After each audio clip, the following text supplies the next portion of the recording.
رحم دل، خدا ترس اور عقل مند کوئی دوسرا پیدا نہیں ہوا، مگر کہتے ہیں کہ بچپن میں وہ بہت ضدی اور مغرور ہوتا تھا۔ تمام اسٹوڈنٹ سے درخواست ہے کہ سبق آگے بڑھنے سے پہلے پلیز سبسکرائب کر دیجیے چینل کو، کیونکہ اس جیسا حسین و جمیل کوئی دوسرا ملک میں نہیں تھا، یعنی اس جیسا خوبصورت کوئی دوسرا نہیں تھا، اس لیے اس بات پر اس کو غرور تھا بہت۔ سن رہے ہو نا؟ مچھیرے نے مجھے پانی کو گھوٹتے دیکھ کر پوچھا۔ میں تمہاری ہی باتیں سن رہا ہوں، میں نے جواب دیا۔ مچھیرے نے اپنی بات دوبارہ شروع کی۔ ایک دن شہزادہ مہران اپنے ہم عمر دوستوں، یعنی جو ان کے ایج گروپ کے دوست تھے سارے، ان کے ساتھ شکار کھیلنے گیا۔ وہ سارا دن گھوڑے دوڑاتے رہے، میلوں سفر طے کیا، مگر شکار ہاتھ نہ لگا، یہاں تک کہ سورج غروب ہونے لگا، یعنی دن ڈھلنے لگا، اور وہ پہاڑ کی قریب پہنچے جہاں ہمیشہ کوئی نہ کوئی شکار مل ہی جاتا تھا۔ پہاڑ کی نچلی طرف ایک ہرن گھاس چر رہا تھا، یعنی گھاس کھا رہا تھا۔ اچانک شہزادے مہران کی نظر ہرن پر پڑ گئی، اتنے میں ہرن چھلانگ مار کر بھاگ گیا۔ شہزادے نے بھی اپنا گھوڑا ہرن کے پیچھے لگا دیا۔ کچھ دیر تک گھوڑا اور ہرن ہوا سے باتیں کرتے رہے۔ ہوا سے باتیں کرنا بھی ایک محاورہ ہے جس کے معنی دوڑتے رہے یا ایک دوسرے کا پیچھا کرتے رہے۔ پھر شہزادے نے عقل سے کام لیتے ہوئے بہت پھرتی سے تیر پھینکا۔ تیر سیدھا ہرن کی ٹانگ میں لگا اور ہرن وہیں ڈھیر ہو گیا، یعنی وہیں کے وہیں گر گیا ہرن۔ شہزادے نے گھوڑے سے اتر کر چھری ہرن کی گردن پر رکھ دی۔ ذبح کرتے وقت شہزادے کے ہاتھ کانپنے لگے۔ اتنے میں شہزادے کے ساتھی بھی آن پہنچے، جو شہزادے کے ہاتھ کانپتے دیکھ کر حیرت میں پڑ گئے۔ ان میں سے ایک نے شہزادے سے چھری لے کر ہرن کو حلال کیا، یعنی اسے ذبح کر دیا۔ پھر شہزادے کی طرف دیکھ کر کہا، جب لوگوں پر چھری چلتی ہے اس وقت تو آپ کو جنبش تک نہیں ہوتی، یعنی اس وقت تو آپ کو کوئی برا نہیں لگتا، یا آپ ڈرتے نہیں ہیں، آپ میں کوئی خوف نہیں آتا، آپ کوئی حرکت نہیں کرتے۔ آج ایک جانور کو ذبح کرتے ہوئے اتنا ڈر، یعنی اتنا خوفزدہ ہو رہے ہیں آپ کہ آپ کے ہاتھ پاؤں کانپ رہے ہیں۔ شہزادہ بولا، اس سوال کا جواب بعد میں دوں گا، ابھی چلو رات کے 4 پہر گزارنے کے لیے کوئی جگہ تلاش کرتے ہیں، یعنی رات گزارنے کے لیے جنگل میں کوئی جگہ تلاش کرتے ہیں۔ چاند پتہ نہیں کس وقت نکلے گا، اور اس اندھیرے میں پیچھے جانا بھی مشکل ہے، بلکہ حماقت ہے، یعنی بے وقوفی ہے۔ وزیر زادے نے کہا، وزیر زادے سے مراد یہ کہ وزیر کا جو بیٹا تھا، اس نے کہا کہ جو اب تک گھوڑے پر بیٹھا ہوا تھا، قریب کوئی آبادی بھی نظر نہیں آ رہی ہے، یعنی وہ ابھی تک، ان کا جو وزیر زادہ تھا وہ ابھی تک گھوڑے پر بیٹھا ہوا تھا، سوار تھا، وہ نیچے نہیں اترا تھا۔ اس نے دیکھ کر یہ بات کہی کہ قریب کوئی آبادی بھی نظر نہیں آ رہی ہے، پہاڑ کے قریب ہی کسی جگہ پر ٹھہر کے ہرن کی تکا بوٹی کرتے ہیں، یعنی ہرن کو پکاتے ہیں اور اس کو کھاتے ہیں، باربیکیو کرتے ہیں۔ واہ کیا بات ہے، شہزادے نے جواب دیا۔ پھر تینوں نے ایک سائبان کے نیچے اپنی زنبیلیں رکھی اور پڑاؤ ڈالا، ایسی جگہ جہاں پہ ان کو سایہ مل گیا، یا کسی درخت کے نیچے یا کسی ایسے تنے کے نیچے وہ بیٹھ گئے۔ اپنی ٹوکریاں یا اپنا سامان جو ہے، زنبیلیں رکھ دیں، اپنی ٹوکریاں، اپنا سامان، اپنے تھیلے وہاں رکھ دیے، اور وہاں پر انہوں نے کیمپ لگایا یا پڑاؤ ڈالا، آگ وغیرہ جلائی۔ برابر میں گھوڑے باندھ دیے، ایک لگا ہرن کو چھیلنے، یعنی اس کی کھال وغیرہ اتارنے کے لیے، اور دوسرا لگا دھونی جگانے۔ دھونی جگانے سے مراد ہے آگ لگانے کے لیے یا کھانا پکانے کے لیے جو آگ جلانی تھی لکڑیوں میں، اس کو۔ کھانا کھاتے وقت شہزادہ اپنے دوستوں سے کہنے لگا، جس وقت میں ہرن کی گردن پر چھری پھیرنے لگا تو اس وقت میری آنکھیں ہرن کی آنکھوں سے ٹکرائیں۔ کیا بتاؤں کہ میں نے ہرن کی آنکھوں میں کیا دیکھا۔ ہرن کی آنکھیں اتنی خوبصورت ہوتی ہیں جیسے نرگس کے پھول، اور اتنی چمکدار جیسے آسمان کے تارے، مگر اس وقت جب چھری ہرن کی گردن پر تھی تب اس کی آنکھوں میں نہ تو نرگس کے پھولوں جیسی خوبصورتی تھی اور نہ ہی تاروں جیسی چمک۔ اس وقت اس کی آنکھوں میں صرف موت کا سایہ تھا۔ موت کا سایہ، موت کے سائے سے مراد ہے خوف تھا موت کا۔ اس کے دوستوں کی چیخیں نکل گئیں، یعنی وہ بھی اس بات پہ حیران رہ گئے اور پریشان ہو کے انہوں نے پوچھا کہ موت کا سایہ؟ ہاں، شہزادے نے بھرائی ہوئی آواز میں آہستہ سے کہا، میری آنکھوں نے آج موت کا سایہ دیکھا، یعنی موت کا خوف دیکھا، اور میرے کانوں نے مرتے ہوئے ہرن کی آواز سنی، جیسے کہہ رہا ہو، شہزادے ایک دن تمہاری بھی باری آئے گی، یعنی تم بھی مرو گے۔ پانی کا ڈوبا کتنی دیر تک اپنا بچاؤ کرے گا، یعنی پانی میں جو ڈوب رہا ہوتا ہے شخص، وہ کتنی دیر تک ہاتھ پاؤں چلا سکتا ہے، یا موت سے کب تک کوئی بھاگ سکتا ہے۔ شہزادہ کہہ کر چپ ہو گیا اور کچھ دیر بعد کہا، کیا آپ میں سے کسی کے پاس اس سوال کا جواب ہے؟ دونوں آدمی چپ رہے۔ کچھ دیر بعد وزیر زادہ بولا، شہزادے موت تانا نہیں ہے، تانا دینا یا شکوہ کرنا تو زندگی سے وابستگی کی باتیں ہیں، یعنی جو لوگ زندہ ہوتے ہیں وہ لوگ تانا دیتے ہیں یا شکوہ کرتے ہیں، موت تو ختم ہو جائے گی، شکوے شکایت کی ضرورت ہی نہیں ہے۔ شہزادہ بولا موت تو ہر چیز کا خاتمہ ہے، ہر چیز ختم ہو جاتی ہے، نہ کوئی شکوہ رہتا ہے، نہ کوئی تانا رہتا ہے، نہ کوئی تکلیف رہتی ہے۔ تقدیر برابر اپنا کام کرتی ہے، یعنی جس وقت موت لکھی ہے اس وقت تو ہونی ہی ہے، مگر تدبیر کرنا انسان کے بس میں ہے، یعنی احتیاط کرنا یا اس سے بچنے کے لیے ترکیب کرنا یہ انسان کے بس میں ہے۔ وزیر زادہ بولا موت سے کوئی بھی تدبیر بچا نہیں سکتی، یعنی کوئی بھی کوشش کر لیجئے، موت تو جس وقت لکھی ہے اس وقت ہی آنی ہے۔ شہزادے نے جواب دیا کیوں، کیسے؟ وزیر زادہ بولا میرے والد نے مجھے بتایا ہے کہ جب سکندر بادشاہ اس ملک میں آیا تو ایک جوگی نے اسے بتایا، یعنی سب سے پہلے اس مچھیرے نے شہزادے کو ایک کہانی سنانی شروع کی، یعنی یہ کہانی در کہانی چل رہی ہے۔ مچھیرے نے پہلے ایک کہانی سنانی شروع کی، اس کہانی کے اندر جو شہزادہ ہے اس کو وزیر زادہ یعنی اس کا ایک دوست ہے جو وزیر کا بیٹا ہے، اس نے یہ کہانی دوبارہ دوسری کہانی اسی کہانی کے اندر سنانی شروع کر دی۔ وزیر زادہ بولا میرے والد نے مجھے بتایا ہے کہ جب سکندر بادشاہ اس ملک میں آیا تو ایک جوگی نے اسے بتایا کہ جس پہاڑ پر ہم بیٹھے ہیں اس میں ایک غار ہے۔ ایک جوگی سے مراد ہے ہندو فقیر یا پجاری، اس شخص نے انہیں بتایا کہ اس پہاڑ پر ہم بیٹھے ہیں، اس میں غار ہے، اس غار میں ایک چشمہ ہے جس کا پانی اتنا خوشبودار ہے جیسے کیوڑے کا شربت، کیوڑا ایک جڑی بوٹی ہوتی ہے خوشبودار قسم، اس کا شربت، اور میٹھا ہے، اتنا میٹھا ہے جیسے آم اور شہد۔ اس کی رنگت دودھیا ہے، دودھیا سے مراد دودھ جیسی ہے۔ اس کی خوبی یہ ہے کہ اس کے 2 گھونٹ 100 برس کے بوڑھے کو 16 سال کا جوان بنا دیتے ہیں، اور اسے اب بھی حیات مل جاتی ہے۔ اب بھی حیات سے مراد ہے کہ ہمیشہ کی زندگی مل جاتی ہے، اور موت اس انسان کے لیے بے معنی ہو جاتی ہے، یعنی وہ ہمیشہ کے لیے پھر زندہ ہوتا ہے اور اس کے لیے موت کی کوئی فکر ہی نہیں ہوتی، اس کو کوئی ٹینشن ہی نہیں ہوتی موت کی۔ اس پانی کا نام ہے آب حیات۔ آب کہتے ہیں پانی کو اور حیات کہتے ہیں زندگی کو، یعنی جو زندگی کا پانی ہے، اس پانی کا نام ہے آب حیات۔ سکندر بادشاہ نے یہ سن کر مصمم ارادہ کر لیا، یعنی ایک بہت پکا ارادہ کر لیا، مضبوط ارادہ کر لیا کہ ایک بار ضرور آب حیات کی تلاش میں جاؤں گا۔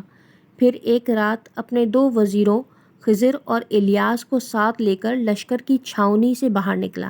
چھاؤنی کہتے ہیں اس جگہ کو، ان کے فوجیوں کے رہنے کی جگہ جو ہوتی ہے، اور پہاڑ کی طرف بڑھا۔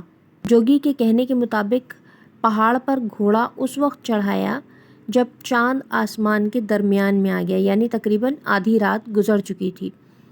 پہاڑ پر کچھ دیر پیدل چلنے کے بعد اسے 2 سوکھے درخت نظر آئے جن کے بیچوں بیچ وہ غار تھا جو اس نے جگہ بتائی۔ گھوڑے باہر باندھ کر تینوں غار کے اندر داخل ہو گئے۔ غار کے باہر اتنی چاندنی تھی کہ بآسانی سوئی کے ناکے میں دھاگا ڈالا جا سکے، یعنی جو سوئی کا سرا ہوتا ہے جس میں ایک سوراخ ہوتا ہے اس کے اندر بھی دھاگا ڈالا جا سکتا ہے، اتنی تیز روشنی تھی۔ اور غار کے اندر اتنا اندھیرا کہ ہاتھ کو ہاتھ سجھائی نہ دے، یعنی یہ بھی ایک محاورہ ہے، ہاتھ کو ہاتھ نہ سجھائی دینا، یعنی بے انتہا اندھیرا ہونا۔ گرتے پڑتے آگے بڑھتے گئے، گرتے پڑتے سے مراد بڑی مشکلوں سے، بہت تکلیف کے ساتھ آگے بڑھتے چلے گئے، یہاں تک کہ ایک دوسرے سے بچھڑ گئے۔ اس اندھیرے کی وجہ سے وہ سب ایک دوسرے سے بچھڑ گئے، جس کو جہاں جہاں راستہ مل رہا تھا وہ اسی حساب سے آگے بڑھ رہا تھا۔ خضر نے ایک عقل مندی کا کام کیا کہ ایک زندہ مچھلی اپنے ساتھ لے لی۔ وہ بہت دیر تک غار میں پیدل چلتا رہا۔ اچانک مچھلی اچھل کر نیچے جا گری، اور گرتے ہی ایسی آواز آئی جیسے کوئی چیز پانی میں گری ہو۔ خضر نے 2 قدم اٹھائے تو پیر گیلے ہو گئے۔ جھک کر نیچے دیکھا تو اس کے آگے آب حیات سچے موتیوں کی مانند چمک رہا تھا۔ سچے موتی وہ موتی ہوتے ہیں جو سمندر سے نکلتے ہیں، ایک سیپ کے اندر سے جو نکلتے ہیں، اصلی موتی جو ہوتے ہیں انہیں سچے موتی کہا جاتا ہے۔ وہ سفید رنگ کے پرل ہوتے ہیں، چمکدار، بہت خوبصورت اور قیمتی ہوتے ہیں۔ ہاتھوں کا پیالہ بنا کر خوشی خوشی پانی پیا۔ آب حیات جیسے ہی حلق سے اترا تو اسے ایسا محسوس ہوا جیسے اچانک نیند سے بیدار ہوا ہو، یعنی اس کے اندر ایک تازگی سی آ گئی، ایک انرجی سی اسے محسوس ہوئی۔ وہیں کسی کے قدموں کی آہٹ اس نے سنی، یعنی اسے محسوس ہوا کہ کوئی اور بھی ہے اس کے ساتھ۔ جب آنے والا شخص قریب ہوا تو آواز سے پہچانا کہ وہ الیاس تھا۔ پھر تو دونوں نے سیر ہو کر آب حیات پیا، یعنی بہت سارا انہوں نے پھر آب حیات پی لیا اور ابدی زندگی حاصل کر لی، یعنی ہمیشہ کی زندگی حاصل کر لی۔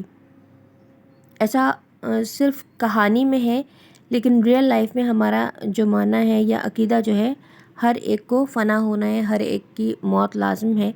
لیکن یہ کیونکہ کہانی کے اندر کہانی سنائی جا رہی ہے، تو انہوں نے آب حیات پی کر ابدی زندگی حاصل کر لی ان کے حساب سے۔ سکندر اندھیرے میں دھکے کھاتا ہوا واپس چلا گیا۔ سکندر کو وہ جگہ نہیں ملی جہاں پر آب حیات تھا، اور یہ دونوں غار سے نکل کر اپنی اپنی راہ پر چل دیے۔ آج جب بھی کوئی راہگیر خشکی یا تری میں، یعنی زمین پر یا سمندر پر کہیں بھی کوئی راستہ بھٹک جاتا ہے، تو یہ اس کی رہنمائی کرتے ہیں۔ یہ دونوں یعنی خضر اور الیاس جو ہیں، وہ ان کے حساب سے کیونکہ آب حیات پیا ہوا ہے تو ان کو تو موت آنی نہیں ہے، تو وہ ہر جگہ ہر ایک کی رہنمائی کرتے ہیں جو لوگ راستہ بھٹک جاتے ہیں۔ وزیر زادے نے بات پوری کی تو شہزادہ فوراً اٹھ کھڑا ہوا اور گھوڑے پر لگام ڈال کر کہنے لگا کہ سینکڑوں سال پہلے سکندر نے اپنا نصیب آزمایا تھا، یعنی سکندر نے آب حیات کی تلاش کی تھی، وہاں جانے کی کوشش کی تھی، اور آج میری باری ہے۔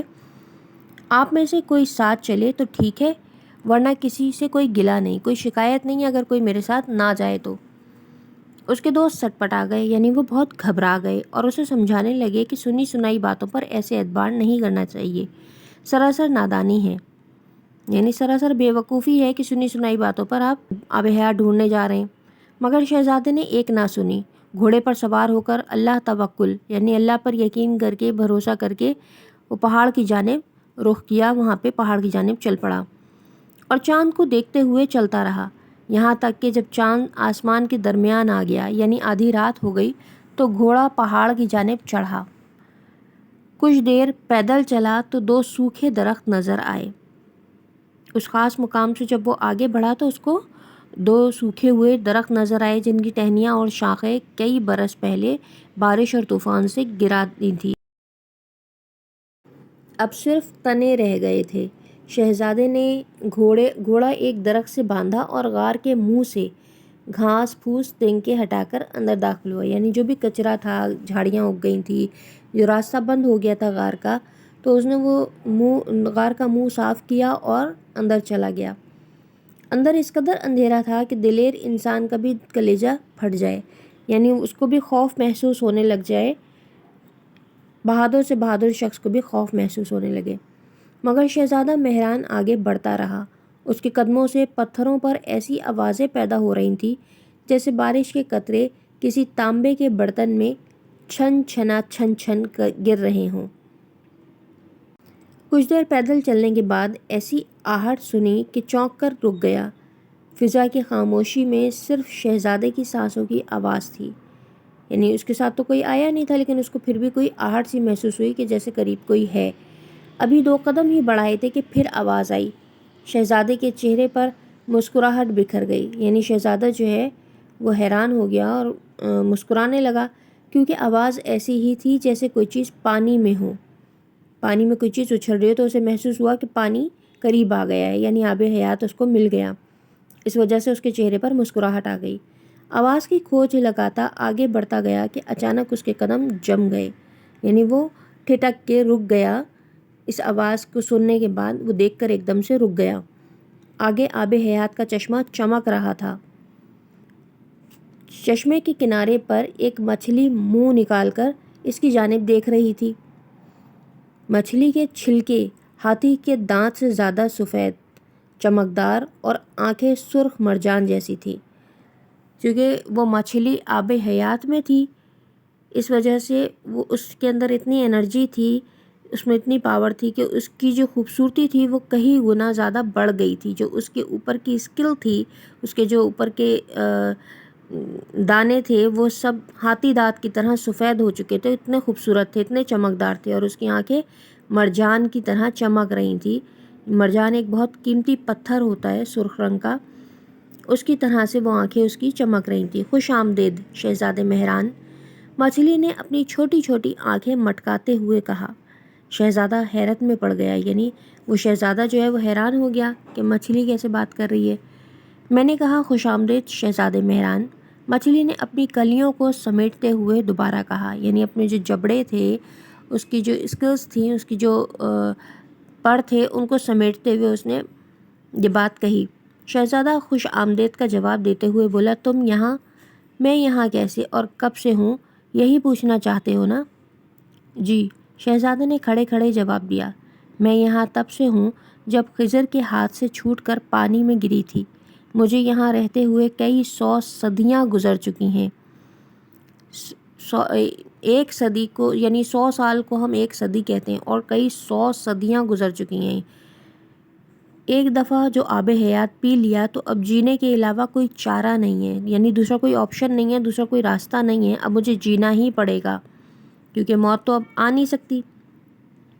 چارہ نہیں، شہزادہ بولا، یعنی وہ حیران ہوا اس سوال پر۔ یہ تو خوشی کی بات ہے کہ موت نہیں آنی ہے، مگر یہ مچھلی کہہ رہی ہے کہ کوئی چارہ نہیں ہے، میرے پاس دوسرا کوئی آپشن نہیں ہے۔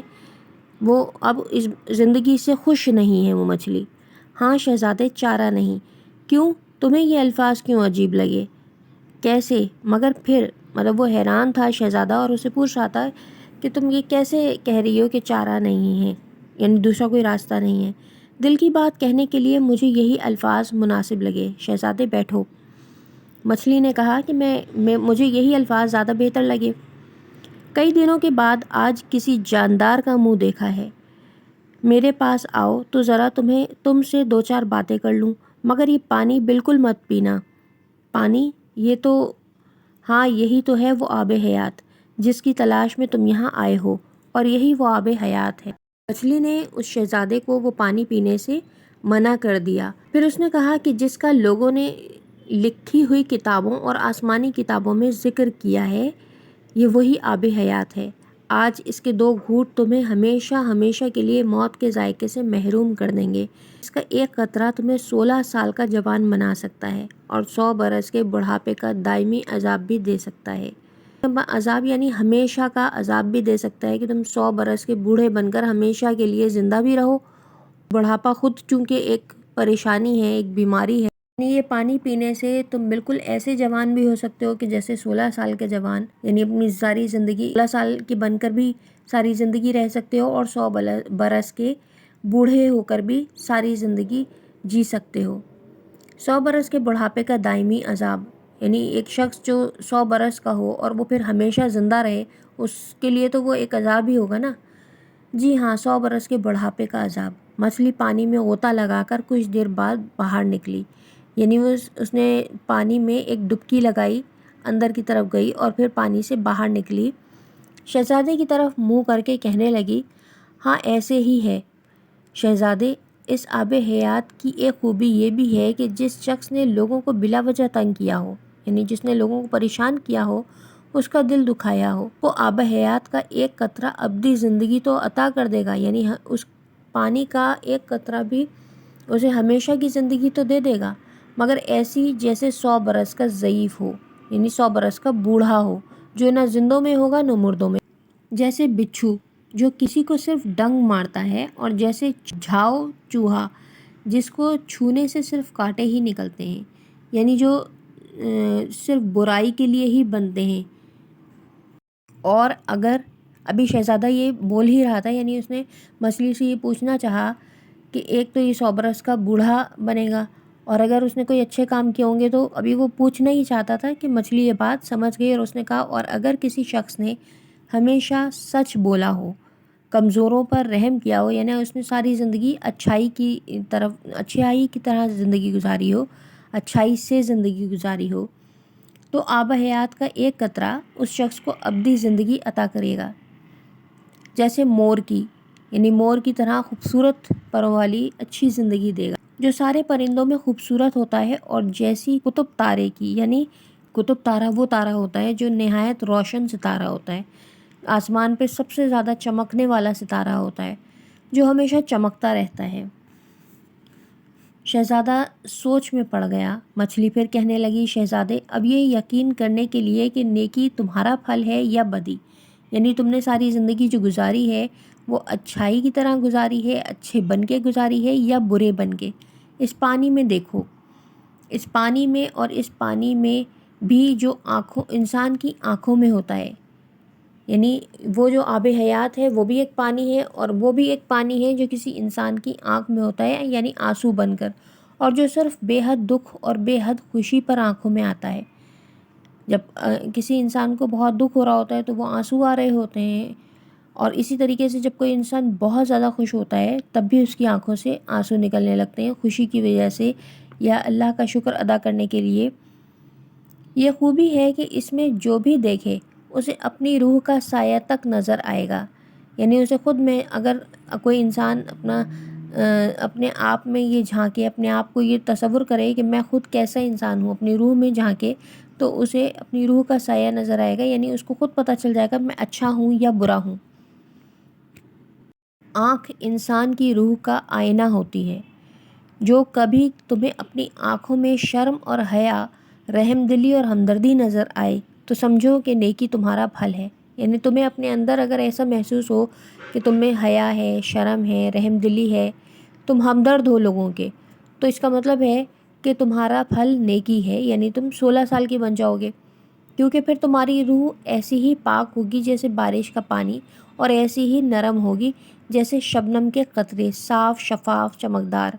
پر تمہیں اپنی آنکھوں میں جھوٹ اور ظلم کی جھلک نظر آئے تو جان لو، یعنی سمجھ لو کہ تمہارا پھل بدی ہے، یعنی برا ہے، اور تمہاری روح کالی ہے، جیسے بالکل کوئلے جیسی، جو خود تو کالا ہے مگر جس سے لگے اسے بھی کالا کر دے۔ یعنی خود تو برا ہے ہی، جس سے بھی ملتا ہے وہ انسان، وہ دوسروں میں بھی وہ برائی ٹرانسفر کر دیتا ہے، یا اس میں بھی وہ برائی پیدا ہو جاتی ہے، اور اتنی سخت کہ دنیا میں کوئی چیز ویسی نہیں ہے۔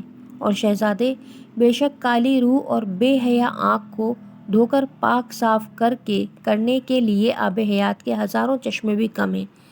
یعنی جو شخص بے حیا ہو گیا اس کے لیے ہر چیز جو ہے وہ بری ہے، ہر چیز خراب ہو جائے گی اس کے لیے۔ اگر تمہاری روح پاک ہے تو پھر تمہیں کسی بھی آب حیات کی ضرورت نہیں ہے۔ یعنی تم اگر اندر سے اچھے ہو، دل سے اچھے ہو، تو تم ہمیشہ کی زندگی پا سکتے ہو۔ ہمیشہ کی زندگی کیسے پا سکتے ہو کہ جب آپ مر بھی جاتے ہیں تب بھی صدیوں یا بعد میں آپ کے بعد بھی ہزاروں لاکھوں سالوں بعد بھی آپ کا نام زندہ رہتا ہے کہ فلاں شخص کتنا اچھا تھا، اس نے دنیا کے لیے اتنا کام کیا، کیونکہ تمہارا نام تب تک قائم رہے گا جب تک بقا کو بقا ہے۔ یعنی جو دنیا ہے جب تک قائم ہے، جب تک ہمیشہ آپ کا نام بھی قائم رہے گا، تو پھر تم امر ہو جاؤ گے، ہر دور اور ہر انسان کے لیے مثال بن جاؤ گے۔ یعنی اچھے انسان کی ہی مثالیں دی جاتی ہیں کہ فلاں انسان جو ہے وہ اس نے اتنا بڑا کام کیا، انسانیت کے لیے اتنا کام کیا، تو وہ مرنے کے بعد بھی نسل در نسل لوگوں کے اندر اس کی خوبیوں کا ذکر ہوتا رہتا ہے۔ شہزادہ گہری سوچ میں پڑ گیا۔ مچھلی غوطہ لگا کر پانی میں چلی گئی اور پھر کچھ دیر کے بعد واپس آ کر شہزادے کو کہا، اور شہزادے سائیں، یہ نہ بھولنا کہ تم ایک ملک کے حکمران ہو، یعنی تم ایک ملک کے اوپر حاکم ہو۔ کسی بھی ملک کے حکمران کو یہ حق نہیں ہے کہ وہ اپنی مٹی، گوشت پوست کے مجسمے کو زیادہ عرصے تک قائم رکھنے کے لیے آب حیات پیے، یعنی اپنے آپ کو زندہ رکھنے کے لیے کسی کو بھی یہ حق نہیں ہے کہ وہ آب حیات پی کر لوگوں پر ظلم کرتا رہے، اور وہ اپنے مجسمے کو، اپنی خوبصورتی کے لیے لوگوں کو تنگ کرتا رہے، پریشان کرتا رہے، یا پھر کچھ اور جتن کرے۔ جب خود کے ملک کے لوگوں کو بیماریوں نے ایسے پیس دیا ہو جیسے چکی گندم کے دانوں کو پیستی ہے، یعنی جو آپ کا ملک ہے جس پہ آپ حکمرانی کر رہے ہیں، اگر وہاں کے لوگ اس طرح زندگی گزار رہے ہیں کہ جیسے غربت کی چکی ہے، پریشان ہیں، بیمار ہیں، بدحال ہیں، ایسے میں اگر لوگوں کو اس طرح سے آپ نے رکھا ہوا ہے تو شہزادے نے یہ سن کر آنکھیں بند کر لیں۔ اگر آپ نے خود تو بہت اچھے آپ رہ رہے ہیں، اچھے حالوں میں ہیں، لیکن آپ کی عوام اگر برے حال میں ہے تو بھی آپ کو یہ کوئی حق نہیں ہے کہ آپ آب حیات پئیں، مرنا تو آپ کو بھی ہوگا۔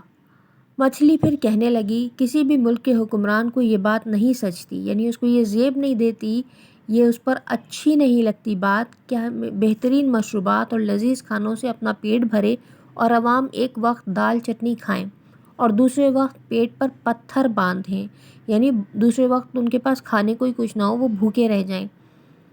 تو یہ کسی بھی ملک کے حکمران کے اوپر یہ بات اچھی نہیں لگتی، لاگو نہیں ہوتی، یا اس کے لیے صحیح نہیں ہے یہ بات کہ وہ خود تو مشروبات پی رہا ہے بہترین قسم کے اور لذیذ کھانوں سے اپنا پیٹ بھر رہا ہے، اور اس کی عوام جو ہے وہ بھوکوں مر رہی ہے، وہ اپنے جسم پر اطلس و ریشم کی نمائش کرتا پھرے، یعنی اس کو خود تو بہت بہترین قیمتی لباس پہن رہا ہو، پھر جب کہ اس کے ملک کی رعایا کے جسم پر کپڑا نام کی بھی کوئی چیز نہ ہو، یعنی جو ملک اس کا ہے اس کی رعایا یا اس کی عوام جو ہے ان کے پاس اوڑھنے پہننے کو یا جسم ڈھانپنے کو بھی کپڑا نصیب نہ ہو، اور ان کے جسم سردی سے سکڑ رہے ہوں، یعنی سردی سے کانپ رہے ہوں، ٹھٹر رہے ہوں، کیونکہ ان کے پاس پہننے کو کچھ نہیں ہے، جیسے کہ اکاوا کے سوکھے پتے، اور دھوپ میں ان کو یہ ایک خاص قسم کی بیل ہے، اس کے پتے جو ہیں، اور دھوپ میں ان کے جسم ایسے جھلس کر کالے ہو گئے ہوں جیسے توے کی کالوچ،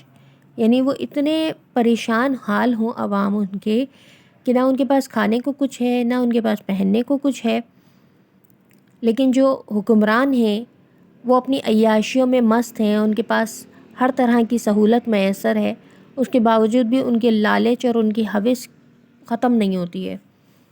شہزادے تمام باتوں کو دھیان میں رکھو، اور پھر اگر چاہو تو بے شک آب حیات پینا، مطلب یہ ساری بات سن لو اور اس کے بعد اگر چاہو تو پھر تم پی لینا آب حیات۔ شہزادے کی آنکھوں سے پچھتاوے کے آنسو جاری ہو گئے، مچھلی غوطہ لگا کر چلی گئی، شہزادے کی گردن شرم سے جھک گئی، وہ الٹے قدموں پلٹا اور غار سے نکل گیا، دوستوں کو آ کر نیند سے جگایا اور انہیں ساتھ لے کر اسی وقت محل کی طرف روانہ ہو گیا۔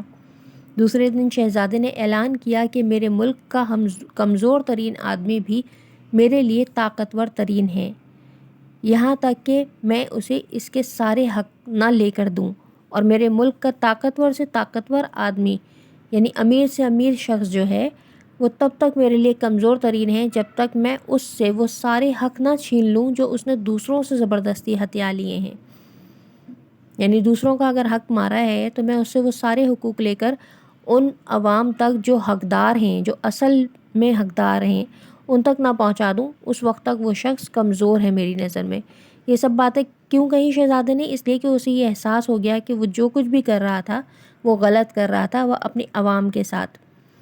کہتے ہیں کہ اس کے بعد شہزادے مہران کے ملک میں نہ کبھی قحط پڑا اور نہ ہی کسی کے ساتھ کوئی ظلم ہوا۔ یہ سب کچھ اس لیے ہوا کیونکہ شہزادے کو اس بات کی سمجھ آ گئی کہ میں جو کچھ بھی کر رہا ہوں وہ غلط ہے، اور اس نے اپنی اس ناانصافی کو ختم کر دیا جس کی وجہ سے اس ملک میں قحط پڑ رہا تھا یا پریشانی تھی، بدحالی تھی، وہ ساری چیزیں خوشحالی میں تبدیل ہو گئیں۔ شہزادے مہران نے پورے 5 برس حکومت کی، جبکہ اس کا انتقال ہوا۔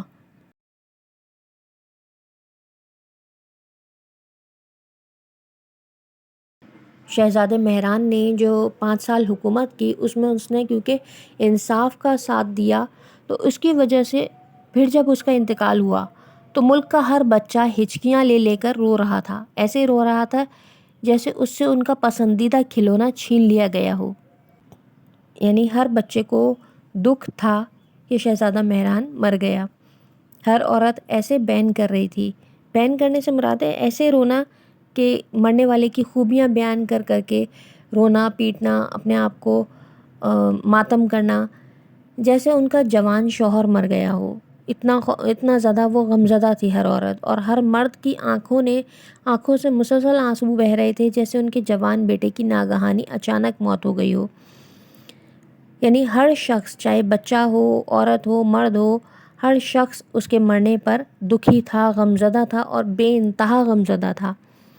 دوسرے دن دربار میں بوڑھے جوان بچے جمع ہو گئے، کسی نے کہا کہ شہزادہ مہران کی یاد میں کوئی ایسا مینار بنائے جو ہمیشہ یادگار رہے، یعنی اس کہانی میں انہوں نے یہی بتایا کہ اگر آپ اچھے کام کریں گے زندگی میں تو لوگ آپ کو بعد میں مرنے کے بعد بھی ایسے یاد رکھیں گے کہ آپ کو ایک ہمیشہ کی زندگی مل جائے گی، اس کے لیے آپ کو کسی آب حیات کی ضرورت نہیں ہے۔